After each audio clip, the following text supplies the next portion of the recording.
والسلام نے ان تینوں گناہوں میں سے پہلا گناہ، پہلا جرم، پہلی غلطی بیان کرتے ہوئے یہ ارشاد فرمایا بین یدی الساعۃ یسہر الربا۔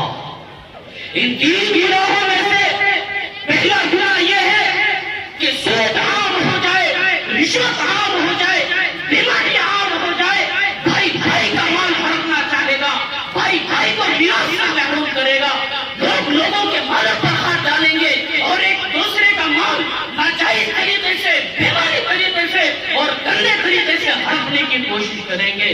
ہائے ہائے مسلمانوں، آج کیا ہو رہا ہے؟ یہ نہیں کہتا نبی کا فرمان سنتے جاؤ۔ نبی فرماتے ہیں کہ جب سود عام ہو جائے، رشوت عام ہو جائے، بیماری عام ہو جائے تو یہ امت چاروں طرف پریشانیوں میں گھیر لی جائے گی اور اس امت پر پریشانیوں کے پہاڑ توڑے جائیں گے۔ بتاؤ مسلمانوں آج کیا ہو رہا ہے؟ آج امت مسلمہ کا نوجوان نبی کے عشق کا دعویٰ کرنے والا، نبی کی سنت اور نبی کی شریعت کو پیر کے ٹھوکر پر مست کر رہا ہے۔ میں نہیں کہتا، صاحب مسلم کہتے ہیں کہ جس نے جوا کھیلا اور جس نے ٹاس کھیلے اس نے اپنے ہاتھ کو خنزیر کے خون میں لت کیا اور اس نے اپنا ہاتھ کو خنزیر کے خون سے رنگا ہے۔ محدثین فرماتے ہیں کہ اس کا مطلب یہ ہے کہ وہ حرام میں لت پت ہو گیا، اللہ کی رحمت سے دور ہو گیا اور اس کی دنیا و آخرت تباہ و برباد ہو گئی۔ ہائے ہائے مسلمانوں، آج کیا ہو رہا ہے؟ ہم دیکھتے ہی نہیں کہ حلال کیا ہے، حرام کیا ہے، بس بیلنس ہونا چاہیے، چاہے حرام طریقے سے ہو چاہے بیماری سے۔ صاحب ترمذی کہتے ہیں کہ جس نے اللہ کے رسول صلی اللہ علیہ وسلم نے ارشاد فرمایا جو ایک لقمہ، مسلمانوں توجہ سے سنو، سمجھدار والوں توجہ سے سنو اور دل کی گہرائی پر ہاتھ رکھ کر کے سنو، نبی کا فرمان سنو۔ نبی فرماتے ہیں، اللہ کے لفظ جگر فرماتے ہیں، اللہ کا رسول کہتا ہے کہ جو ایک لقمہ حرام کا اپنے پیٹ میں داخل کرے، چاہے دن تک اس کی کوئی عبادت، اس کی کوئی نیکی اور اس کی کوئی دعا اللہ کی بارگاہ میں قبول نہیں ہوتی۔ ہائے ہائے مسلمانوں، آج ہم کتنے دنیا حرام کے کھا جاتے ہیں اور ہمیں احساس بھی نہیں ہے۔ میرے بھائی دوستوں، ٹھیلے پر پھل بیچنے والا بیماری کرنے کی کوشش کرتا ہے، جھوٹ بولنے کی کوشش کرتا ہے، ہم کہاں جا رہے ہیں؟ ہم تولتے ہیں تو پورا نہیں تولتے، ہم ناپتے ہیں تو پورا نہیں ناپتے، ہم تجارت کرتے ہیں تو خالص مال نہیں دیتے بلکہ ہم مال کے ساتھ ملاوٹ کرتے ہیں۔ اسی لیے نبی نے کہا، پیغمبر نے کہا، آمنہ کے لفظ جگر نے کہا کہ جب امت میں سود عام ہو جائے، بیمانی عام ہو جائے، رشوت عام ہو جائے تو یہ امت چاروں طرف پریشانی میں گھیر لے جائے۔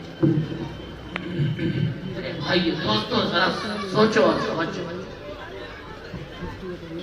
سعد بن وقاص رضی اللہ تعالیٰ پیغمبر کے صحابی ہیں، نبی کے صحابی ہیں، اللہ کے نبی کی بارگاہ میں حاضر ہوئے اور عرض کرنے لگے کہ یا نبی اللہ، میں مستجاب الدعوات بننا چاہتا ہوں، آپ کوئی مجھے عمل بتلا دیجیے۔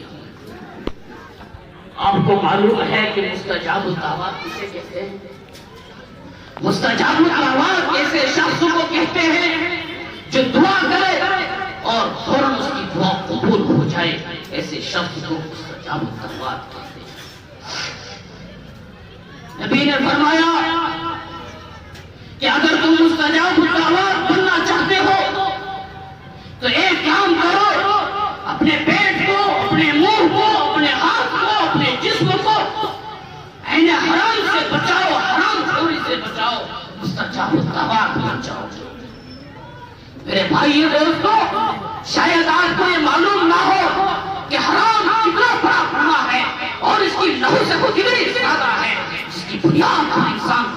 کہاں چلا جاتا ہے اور اس کا احساس نہیں ہوتا۔ وہابی میں منبع رحمت اللہ علیہ نے ایک بڑا عجیب و غریب اور دل دہلا دینے والا واقعہ تحریر کیا ہے۔ وہ فرماتے ہیں کہ حضرت موسیٰ علیہ نبی والسلام، حضرت موسیٰ علیہ نبی علیہ السلام کے زمانے کا ایک شخص ہے، آپ کا ایک امتی ہے، وہ جنگلوں بیابان میں بیٹھا ہوا ہے اور اس کے جسم پر کپڑے سلامت نہیں ہیں۔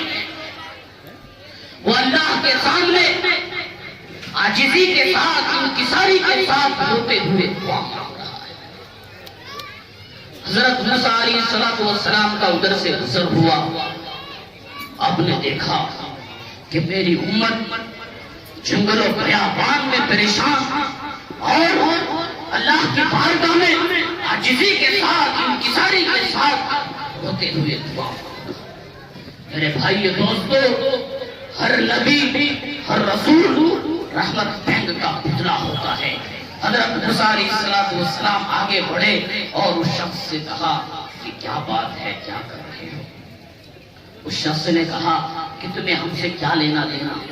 جب کوئی آدمی عجیبی آدمی سے ملاقات کرتا ہے تو ویسے ہی جواب دیتا ہے۔ تو اس شخص نے کہا کہ تمہیں ہم سے کیا لینا دینا؟ تو حضرت موسیٰ علیہ السلام نے فرمایا کیا تجھے معلوم ہے کہ میں کون ہوں؟ اس شخص نے کہا کہ نہیں۔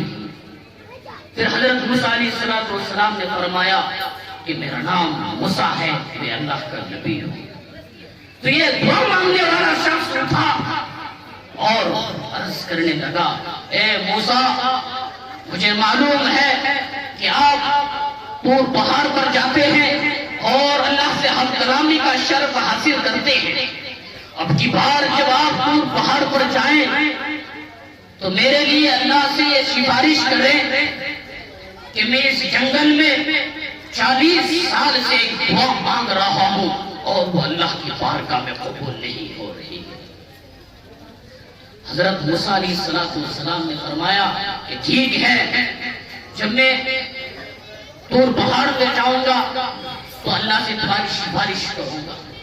حضرت موسیٰ علیہ السلام طور پہاڑ پر پہنچے اور اللہ سے بات چیت ہوئی اور بات میں اس قدر مشغول ہوئے کہ بھول گئے کسی نے کچھ کہا بھی تھا۔ حضرت موسیٰ علیہ السلام جب بات چیت کر کے واپس ہونے لگے تو اللہ نے خود یاد دلایا کہ موسیٰ،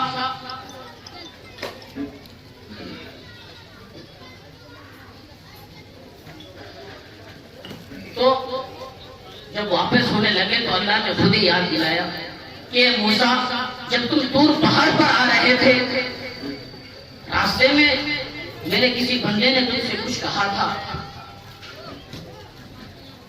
تو حضرت موسیٰ علیہ السلام نے فرمایا کہ ہاں، تیرا وہ بندہ جنگلوں بیابان میں آبادی سے باہر تنہائی میں اپنی پیشانی کو تیری کبریائی کے سامنے رکھ کر کے دعا مانگ رہا ہے، 40 سال سے دعا مانگ رہا ہے اور اس کی دعا قبول نہیں ہو رہی ہے۔ میں موسیٰ اس کی سفارش کرتا ہوں کہ اس کی دعا قبول کر لی جائے۔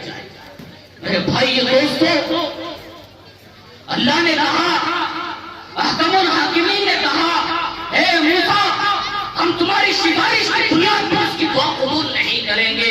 حضرت موسیٰ نے کہا، پیغمبر جلیل نے کہا، پیغمبر جلیل نے کہا، اے اللہ، کیا جرم ہے اس بندے کا، کون سا گناہ ہے جس کی بنیاد پر 40 سال سے اس کی دعا قبول نہیں ہو رہی؟ اللہ نے کہا، اے موسیٰ، اس کی رگوں میں جو خون دوڑ رہا ہے وہ حرام کھانے سے تیار ہوا ہے۔ مجھے اپنی عزت کی قسم، مجھے اپنی جلال کی قسم، مجھے اپنی عظمت کی قسم، 40 سال کیا 40,000 سال بھی ہو جائے اور اس کے جسم میں حرام کا خون دوڑتا رہے، اس کی دعا قبول نہیں کروں گا۔ ہائے ہائے مسلمانوں، آپ کو معلوم ہو گیا ہوگا کہ حرام کتنا بڑا گناہ ہے۔ میرے بھائی دوستو، اسی لیے نبی نے کہا، جب امت سود میں حرام سے مبتلا ہو جائے تو یہ امت چاروں طرف پریشانیوں میں گھیر دیا جائے۔